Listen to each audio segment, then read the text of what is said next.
नमस्कार। Mathematical physics में आज हम बात करेंगे कॉम्पटन इफेक्ट के बारे में या कॉम्पटन प्रभाव के बारे में। काफ़ी इंपॉर्टेंट इफेक्ट है जो क्लासिकल मैकेनिक्स और क्वांटम मैकेनिक्स दोनों के बीच में एक डिफरेंस को भी मेंशन करता है, या हम कहते हैं कि भाई एक इनएडिक्वेसी है क्लासिकल मैकेनिक्स की या शॉर्ट कमिंग है क्लासिकल मैकेनिक्स की। तो आज हम बात करते हैं कॉम्पटन इफेक्ट की, है ना, कॉम्पटन प्रभाव। कॉम्पटन इफेक्ट या कॉम्पटन प्रभाव।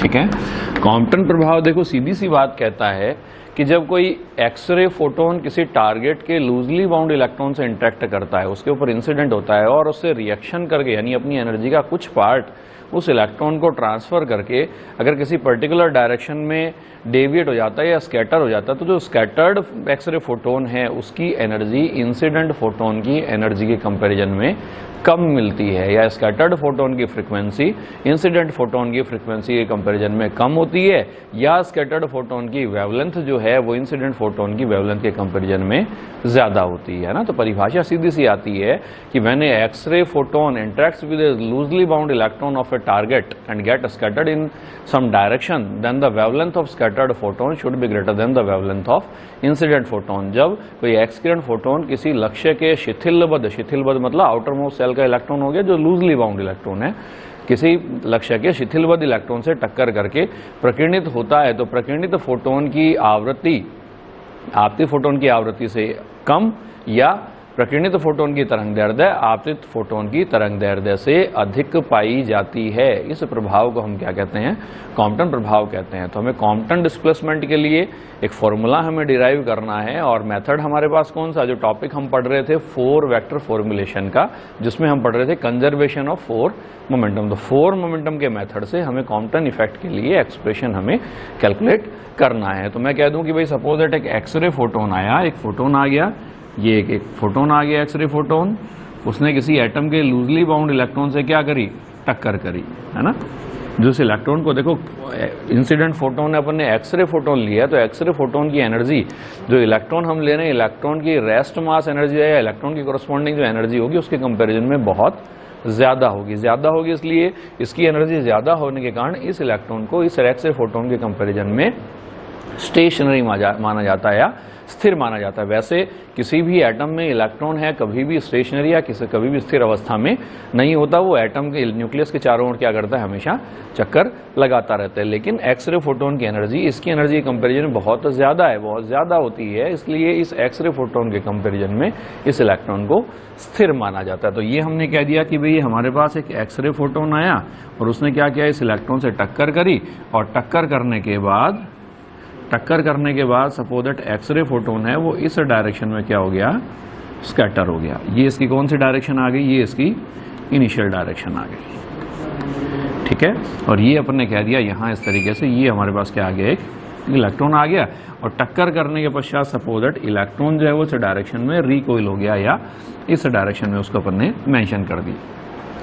इस फोटोन के लिए जो इनिशियल डायरेक्शन थी उससे इसकी डायरेक्शन ऑफ डेविएशन, या मैं कह दूं ये एंगल हमने डिफाइन कर दिया फाई, जो क्या कहलाएगा फोटोन के लिए स्कैटरिंग एंगल कहलाएगा, और इस एंगल को कह दिया हमने थीटा। ये पहला फोटोन था यानी उसकी एनर्जी कितनी आ गई, E1 इक्वल टू वैल्यू आ गई h न्यू। मोमेंटम कितना होगा, मोमेंटम हम कहते हैं कि एनर्जी मोमेंटम रिलेशन कहता है कि E² equal to P² C² plus में वैल्यू आती है m² c⁴, ठीक है। अब फोटोन है, फोटोन के लिए रेस्ट मास कितना होता है, m0 इक्वल टू वैल्यू होती है 0 के बराबर, that means E² equal to formula कितना हुआ, P² और C², यानी P इक्वल टू वैल्यू आ गई E/c, या वैल्यू कितनी आ गई, h न्यू अपॉन वैल्यू आ गई c। तो E1 equal to h new है, P1 इक्वल टू वैल्यू आ गई h nu upon c। Electron था स्थिर माना अपन ने, तो इसके लिए E2 equal to rest mass energy तो कितनी आ गई, m0 c², और मोमेंटम है इसका, मोमेंटम हमारे पास कितना आ गया, P2 इक्वल टू वैल्यू आ गई 0 आ गया ना, ये P1 आ गया और ये P2 आ गया। ये स्कैटर हो गया, स्कैटर फोटोन के लिए मैंने कह दिया E1 dash equal to value आ गई h न्यू डैश, और P1 dash equal to value आ गई h nu dash upon c, ठीक है। और जो फोटोन स्कैटर हुआ इसका मोमेंटम मैंने कह दिया p2 डैश और एनर्जी मैंने कह दी टोटल एनर्जी mc², है ना। mc² ये क्या होता है, total energy E equals to formula होता है mc², m0c² plus kinetic energy, है ना। तो E इक्वल्स टू रिलेशन कितना हो गया, mc² आ गया ना, ऐसा रिलेशन होता है। E इक्वल्स टू वैल्यू होती है अपने हमारे पास m0c² प्लस में वैल्यू आ गई काइनेटिक एनर्जी, और ये E किसके बराबर होता है, mc² के। यानी यहाँ ये m0c² सिर्फ रेस्ट मास एनर्जी को मेंशन कर रहा है, और यहाँ ये जो mc² है ना, ये किसको मेंशन कर रहा है, टोटल एनर्जी को मेंशन कर रहा है, जिसमें रेस्ट मास एनर्जी भी इंक्लूड है और साथ में काइनेटिक एनर्जी भी इंक्लूड है, ठीक है। तो इस कंडीशन में अब देखो, अगर मैं कहूँ कि इनके लिए 4 मोमेंटम कंपोनेंट्स यदि मैं डिफाइन कर दूं तो 4 मोमेंटम कंपोनेंट कितना बनेगा, देखो 4 मोमेंटम, कंजर्वेशन ऑफ 4 मोमेंटम कहता है चतुर्विम संवेग संरक्षण नियम से, चतुर्विम संवेग संरक्षण नियम से वैल्यू क्या आ गई हमारे पास, p1 म्यू प्लस वैल्यू आ गई p2 mu equals to value आ गई p1 mu dash plus value आ गई p2 म्यू डैश आ गया। यहां से मैं अगर वैल्यू लिखना चाहूँ p1 म्यू पहले के लिए तो कितना आ गया, p1 आ गया, और वैल्यू आ गई आयोटा, और वैल्यू आ गई E1/c। या और फैक्टर लिखना चाहूँ तो ये वैल्यू क्या बनेगी, ये वैल्यू आ गई p1 hν/c, और वैल्यू आ गई आयोटा hν/c आ गया, ठीक है। अगर मैं लिखना चाहूँ p2 म्यू तो p2 mu equal to value आ गई p2 आ गया, और वैल्यू आ गई आयोटा आ गया, और वैल्यू आ गई E2/c, यानी वैल्यू आ गई 0, और वैल्यू आ गई आयोटा m0c²/c, c से c कैंसिल हो जाएगा। इसी तरीके से p1 mu dash equals to कितना आ गया, p1 डैश आ गया, और वैल्यू आ गई आयोटा E1'/c, यानी वैल्यू कितनी बन गई, वैल्यू आ गई hν'/c, और वैल्यू आ गई आयोटा E1 डैश में मतलब hν' वैल्यू आ गई c। और फोर्थ कंपोनेंट और लिख दूं मैं, वैल्यू आ गई p2 mu dash equals to value आ गई p2 आ गया, और वैल्यू आ गई आयोटा E2'/c, यानी वैल्यू आ गई p2 डैश आ गया, और आयोटा mc² वैल्यू आ गई c, ठीक है। तो चतुर्विम संवेग संरक्षण नियम कहता है कि टक्कर से पहले का कुल चतुर्विम संवेग और टक्कर के बाद का कुल चतुर्विम संवेग दोनों आपस में क्या होंगे, बराबर होंगे। तो रिएक्शन से पहले का यदि हमने देखो ये लिख दिया p1 mu p2 mu equals to p1 mu dash plus value आ गई p2 म्यू डैश। तो यहाँ से देखो मैं अगर फैक्टर निकाल दूं, यहाँ से अगर मैं वैल्यू निकाल दूं p2 म्यू डैश की, है ना, p2 म्यू डैश की वैल्यू निकाल लूँ तो वैल्यू कितनी बनी, p1 म्यू प्लस वैल्यू आ गई p2 म्यू और माइनस वैल्यू आ गई p1 म्यू डैश, ठीक है। इस इक्वेशन का अगर इसी के साथ अगर मैं डॉट प्रोडक्ट लेता हूँ p2 म्यू डॉट में वैल्यू आ गई p2 mu equals to value आ गई p1 म्यू प्लस वैल्यू आ गई p2 म्यू माइनस वैल्यू आ गई p1 mu dash, dot product आ गया p1 म्यू प्लस वैल्यू आ गई p2 म्यू और माइनस वैल्यू आ गई p1 म्यू डैश, ठीक है। या डॉट प्रोडक्ट है, इसका स्क्वायर खोल दो तो कितना बना, p2 म्यू का स्क्वायर इक्वल्स टू वैल्यू आ गई p1 म्यू का स्क्वायर प्लस वैल्यू आ गई p2 म्यू का स्क्वायर प्लस वैल्यू आ गई p1 म्यू डैश का स्क्वायर, है ना। प्लस वैल्यू आ गई ट्वाइस p1 म्यू डॉट में वैल्यू आ गई p2 mu, p1 mu dot में वैल्यू आ गई p2 म्यू माइनस वैल्यू आ गई ट्वाइस p1 म्यू डॉट में वैल्यू आ गई p1 म्यू डैश और माइनस वैल्यू आ गई ट्वाइस p2 म्यू और डॉट में वैल्यू आ गई p1 म्यू डैश आ गया। कैलकुलेट कर सकते हैं अपन इसको इस तरीके से, ठीक है। अब p2 म्यू स्क्वायर हमने क्या कहा था, p2 म्यू स्क्वायर किसके बराबर होगा, हमने पढ़ा था कि summation of p mu square equal to value कितनी होती है minus m square c square, यानी फैक्टर आ गया, वैल्यू बनी माइनस p2 म्यू किसके लिए है, p2 म्यू है हमारे पास किसके लिए, इलेक्ट्रॉन के लिए, है ना, इलेक्ट्रॉन के लिए है। तो p2 mu square equal to value आ गई रेस्ट मास कितना minus m not square c square equal to p1 mu किसके लिए था, इंसिडेंट फोटोन के लिए था। तो इंसिडेंट फोटोन का रेस्ट मास कितना होता है, 0 होता है ना, तो ये फैक्टर कितना बन गया, 0 बन गया। p2 म्यू का स्क्वायर है ना, ये p2 म्यू डैश का स्क्वायर, ठीक है, इक्वल्स टू वैल्यू आ गई p2 म्यू का स्क्वायर कितना बनेगा, p2 म्यू फिर इलेक्ट्रॉन है तो वैल्यू आ गई माइनस वैल्यू आ गई m नॉट स्क्वायर और वैल्यू आ गई c स्क्वायर, ठीक है। फिर वैल्यू आ गई P1 म्यू डैश, ये किसका है, दोबारा फोटोन के लिए है। फिर वैल्यू आ गई P1 mu dot P2 mu, यानी ट्वाइस आ गया। P1 म्यू की वैल्यू कितनी है, P1 म्यू की वैल्यू है हमारे पास P1 और वैल्यू आ गई आयोटा E1 बाई सी, और डॉट प्रोडक्ट लेना है P2 म्यू यानी 0 और वैल्यू आ गई iota M not C square upon value आ गई सी, या आयोटा एम नॉट सी लिख दें इसको, ठीक है। फिर वैल्यू आ गई माइनस में twice P1 mu, P1 mu कितना बना, वैल्यू आ गई P1 आ गया और वैल्यू आ गई iota E1 upon C, dot product आ गया P1 mu dash, P1 mu dash आ गया हमारे पास कितना, वैल्यू आ गई P1 डैश और वैल्यू आ गई आयोटा E1 डैश अपॉन सी आ गया, ठीक है। फिर वैल्यू है माइनस ट्वाइस P2 म्यू यानी आ गया 0 और वैल्यू आ गई आयोटा एम नॉट सी आ गया, डॉट P1 म्यू डैश यानी वैल्यू आ गई कितना, P1 डैश और वैल्यू आ गई iota E1 dash upon value आ गई सी, ठीक है। कुछ नहीं करना, इसको सिंपली अब हमें क्या करना है, सॉल्व करना है और सॉल्व करके हमें रिजल्ट निकालना है, ठीक है।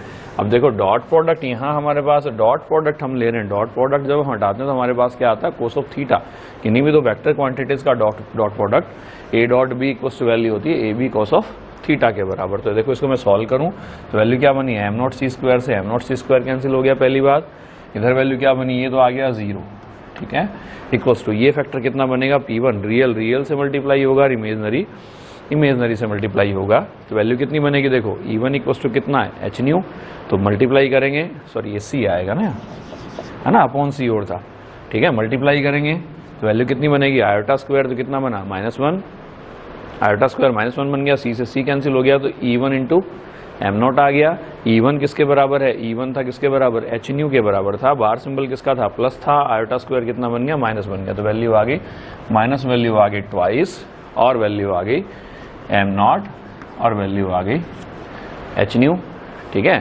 फिर नेक्स्ट फैक्टर कितना बना, माइनस वैल्यू आ गई, माइनस आ गया ट्वाइस, रियल से मल्टीप्लाई होगा तो P1 डॉट प्रोडक्ट आ गया किसके साथ, P1 डैश, फिर आयोटा स्क्वायर कितना बना, माइनस बाहर कितना है प्लस, तो वैल्यू आ गई प्लस में वैल्यू आ गई ट्वाइस E1 और वैल्यू आ गई E1 डैश अपॉन वैल्यू आ गई सी स्क्वायर। फिर यहाँ सिंबल आ गया, माइनस आ गया, 0 इससे मल्टीप्लाई हुआ रियल से, तो कितना बना 0 आ गया, और आयोटा इंटू आयोटा स्क्वायर बना, माइनस आ गया, माइनस कितना बन गया, प्लस आ गया, और वैल्यू आ गई ट्वाइस आ गया, वैल्यू आ गई कितना बना, एम नॉट आ गया और सी, और E1 डैश किसके बराबर था, एच न्यू डैश के बराबर था, अपॉन सी है तो सी से सी कैंसिल हो गया और वैल्यू आ गई एच न्यू डैश आ गया। सॉल्व कर सकते हैं इसको, या इसी फैक्टर को मैं क्या कह दूं, इसी फैक्टर को मैंने लिख दिया 0 इक्वल्स टू वैल्यू आ गई, 2 तो कॉमन लेके हटा दें अपन, माइनस एम नॉट आ गया, एच आ गया और वैल्यू कितनी बनी, माइनस मैंने कॉमन निकाल लिया तो न्यू माइनस न्यू डैश, इन दोनों फैक्टर्स को साथ में लिख लिया, माइनस वैल्यू आ गई twice P1 dash, dot product हटाएं तो वैल्यू क्या बनी, P1 की डायरेक्शन कौन सी थी, ये वाली डायरेक्शन थी, P1 डैश की डायरेक्शन ये वाली आ गई, दोनों के बीच में एंगल कितना है, फाई आ गया, कोसो फाई आ गया, प्लस में वैल्यू आ गई ट्वाइस E1 किसके बराबर था, एच न्यू के बराबर, E1 डैश किसके बराबर था, एच न्यू डैश के बराबर, और अपॉन वैल्यू आ गई सी स्क्वायर, और ट्वाइस हमने कॉमन लेकर हटा दिया, ठीक है। या 0 इक्वल्स टू वैल्यू आ गई minus M not H nu minus value आ गई न्यू डैश, और इक्वल्स टू वैल्यू आ गई और माइनस वैल्यू आ गई P1 किसके बराबर था, एच न्यू बाई सी, और P1 डैश किसके बराबर था, H nu dash by C, तो वैल्यू आ गई H square nu dash upon C square, और वैल्यू आ गई कोस ऑफ फाई, प्लस में वैल्यू आ गई H square nu dash upon value आ गई सी स्क्वायर, ठीक है।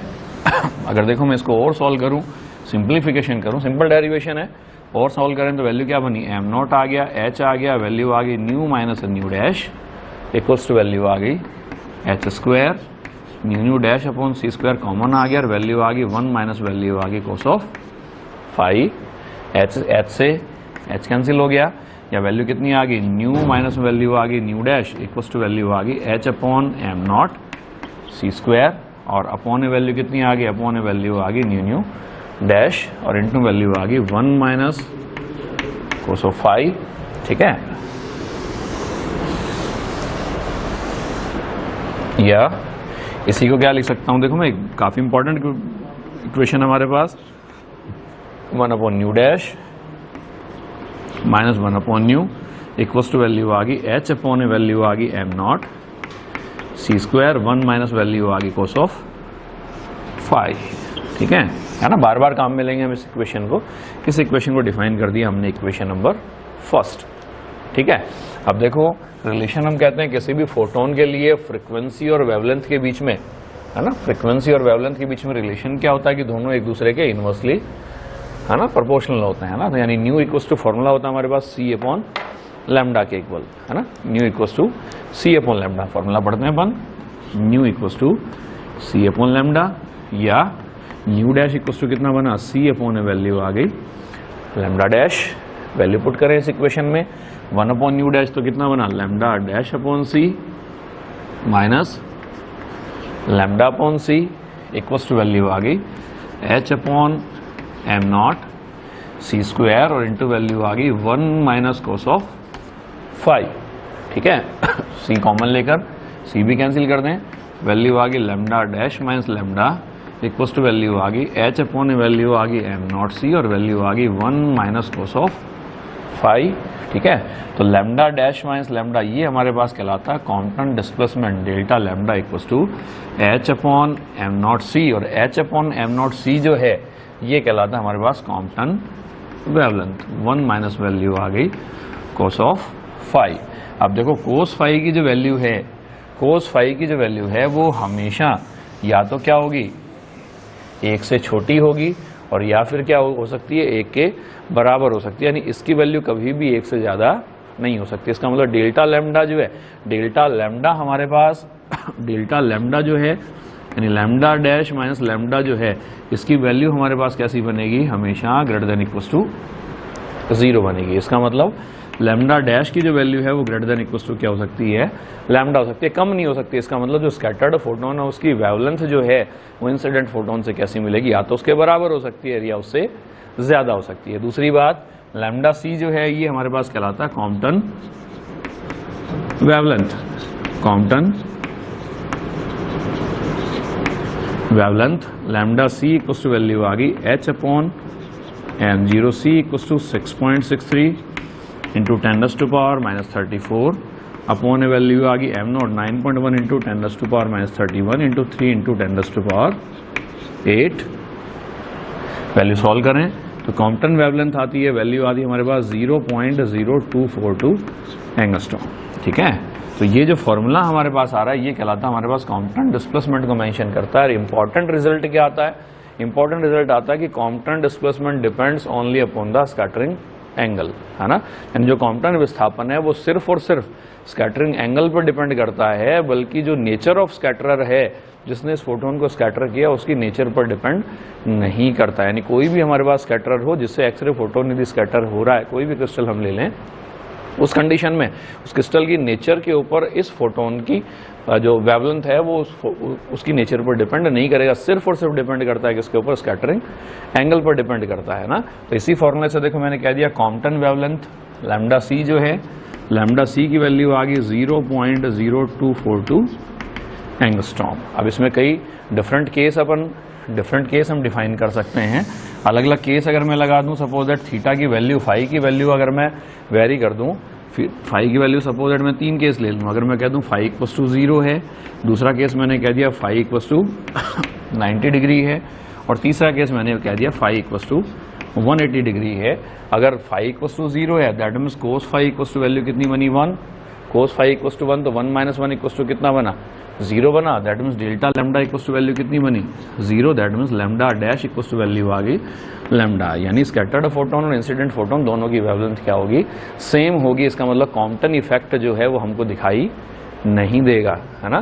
फाई इक्वल्स टू 90 है तो cos phi equals to value कितनी बनी, 0 बना। तो डेल्टा लैम्डा, है ना, डेल्टा लैम्डा की वैल्यू किसके बराबर आ गई, लैम्डा सी के बराबर आ गई। यानी वैल्यू आ गई 0.0242 एंगस्ट्रॉम। और अगर फाई इक्वल्स टू 180 है तो कोस फाई इक्वल्स टू कितना हुआ, -1। यानी delta lambda equals to value आ गई लैम्डा सी और वैल्यू आ गई 1, कोस फाई -1 तो 1 + 1 आ गया। यानी delta lambda equals to value आ गई ट्वाइस लैम्डा सी यानी 0.0484 एंगस्ट्रॉम। और ये कॉम्पटन विस्थापन की कौन सी वैल्यू है? मैक्सिमम वैल्यू है। ठीक है, तो ये हमारे पास कहलाता है कॉम्पटन विस्थापन। तो इंपॉर्टेंट रिजल्ट क्या आया? इंपॉर्टेंट रिजल्ट हमारे पास आया कि एक्सरे फोटोन की एनर्जी इतनी ज्यादा होती है जिसके कॉरस्पॉन्डिंग इस इलेक्ट्रॉन को कैसा माना जाता है? स्थिर माना जाता है। दूसरी इंपॉर्टेंट बात क्या आ गई कि जो कॉम्पटन विस्थापन है उसकी जो वैल्यू आ रही है वो हमारे पास नेचर ऑफ स्कैटर पर डिपेंड नहीं करती, बल्कि सिर्फ और सिर्फ किस पर डिपेंड करती है? स्कैटरिंग एंगल पर डिपेंड करती है। ठीक है, और यदि कोई स्कैटरिंग अगर नहीं हो रही, जिस डायरेक्शन में इससे फोटोन आया था उसी डायरेक्शन में अगर वो निकल गया, इसका मतलब स्कैटरिंग एंगल कितना हो गया? 0 हो गया। इस कंडीशन में कॉम्पटन इफेक्ट है वो दिखाई नहीं देगा। इसमें कुछ पैरामीटर्स हमें और कैलकुलेट करने हैं, जैसे हमने कहा इस इलेक्ट्रॉन की एनर्जी हम कैलकुलेट करें, जो स्कैटर्ड फोटोन था उसकी फ्रीक्वेंसी निकालें, उसकी एनर्जी निकालें, डायरेक्शन के लिए हम कंपोनेंट निकालें, तो वो हम नेक्स्ट वीडियो में बात करेंगे। जल्द मिलते हैं एक नई वीडियो में। बहुत बहुत धन्यवाद। Thank you so much.